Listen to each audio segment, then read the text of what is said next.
Hi everyone, a huge good morning, good afternoon, good evening, wherever you are in the world, a huge big welcome to you.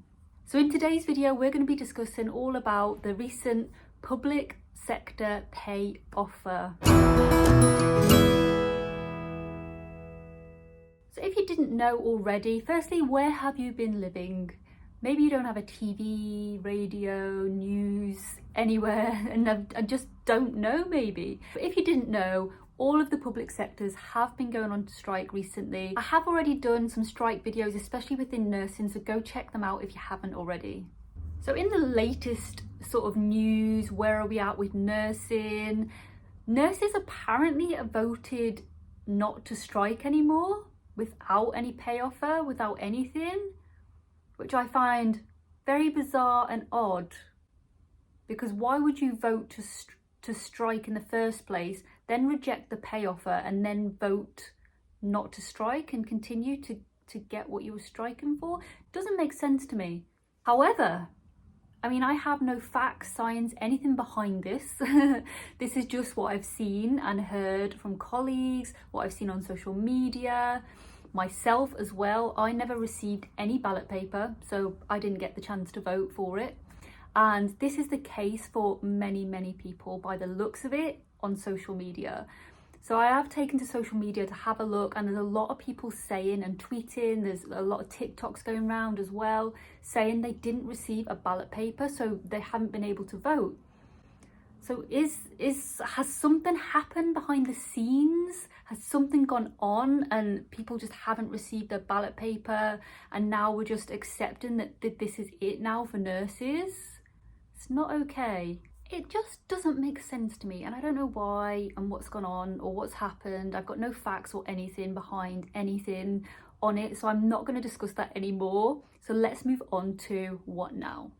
So back in July, Rishi Sunak did a big conference. You can view it online, have a look if you missed it, offering a pay rise to all of the public sectors. So Rishi Sunak has had meetings with the independent review bodies to come to some sort of a negotiation of some sort to figure out what should be the pay increase, what are we doing, and all of that.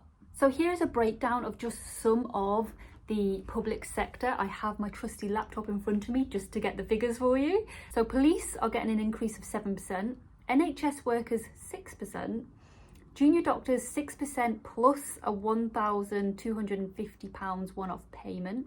That'll come in handy, Rishi. I would like that payment, thank you.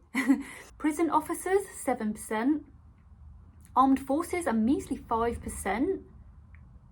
Hello? They're the armed forces. They fight and serve our country. Plus a £1,000 one-off payment. How do they come up with these figures? Anyway, teachers 6.5%. And within this speech or recommendation of pay rise, everyone is asking, where is this money coming from? And Rishi Sunak has said, which I'm very thankful for, and is something I actually agree with for once. He has said he's not going to raise taxes. Hopefully he keeps his word to that, because we all know the climate we are in right now, this second, is horrific. Energy bills, petrol, house prices, everything has gone off scale, and people are really struggling to actually live right now. People are struggling to feed their families. It's just disgusting out there right now.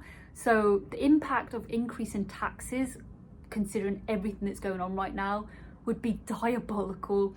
I think Rishi Sunak himself realises any sort of increase to taxes, or I hope he realises, any sort of increase of taxes, I think there'll be uproar. So he said he's going to try and he's avoiding the tax increases.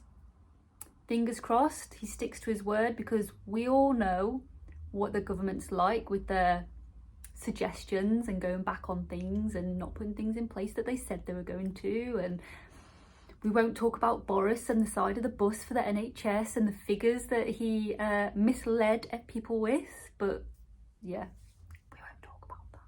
Anyway, so everyone's asking, well, where is this going to come from? And Rishi has said it will come from the existing budgets that's already in place. But where is that money going to be taken from to give to people? Because it's got to come from somewhere. It's not coming from the taxes. We can't physically raise taxes. That would just be diabolical, like I said. So where is the money going to come from? That means cuts are going to have to be made elsewhere to fund the percentage of pay that they want to increase. And nobody knows yet, I don't think, unless something's come out recently that I haven't seen, where this money's going to come from, where are these cuts being made. I want details before I sign up to anything. And on Rishi Sunak's final parting words, it was a very clear, this is our final offer and one of the best offers we've given yet. It's still not enough. The percentage they're trying to give as a pay rise, do you know what? It's fantastic. It's fantastic that they are looking and trying to do something and they have given a pay offer. That's a really good start. It's not enough. It still doesn't meet the inflation. It's still not going to cover bills. 6% for the NHS is nothing. It's pennies in your bank balance. It's nothing. However, I will say it's nice that they've offered. And going forward, it looks like the doctors are still planning to strike. They're looking at a big 48-hour strike in September. This is for the senior doctors from what I've seen out there. So I think urgent pay talks needs to happen and needs to happen now to prevent any further chaos, disruption to our NHS, and hopefully some sort of deal can be made. I just wish that we could do something for nursing as well, because at the minute we can't strike, we can't do anything. We have to accept whatever we are given right now. I don't know if there's anything else for nurses moving forward. I don't know if there's any talks at the minute. I'm not sure what's happening with nurses and what's going to happen to pay, terms, conditions, everything that we were striking for in the first place. There was a recent article from the RCN chief nurse, Nicola Ranger, who spoke out and said that the fair pay and the staffing crisis is not over. So it'll be interesting to see what the RCN's next move is in this game of chess that we're playing. I mean, pay is a start. We need to pay nurses what they deserve and that meets inflation from all the years of the 0% freeze cap. But terms and conditions wise, we can do this locally where we are. Why isn't there sort of meetings being had with it? I mean, maybe there is. I don't work within NHS Trust, so I don't know. I only know from personal experience. Where I'm working at the minute is very, very good. My terms and conditions are great, and I'm thankful and very, very fortunate to be looked after and valued so well.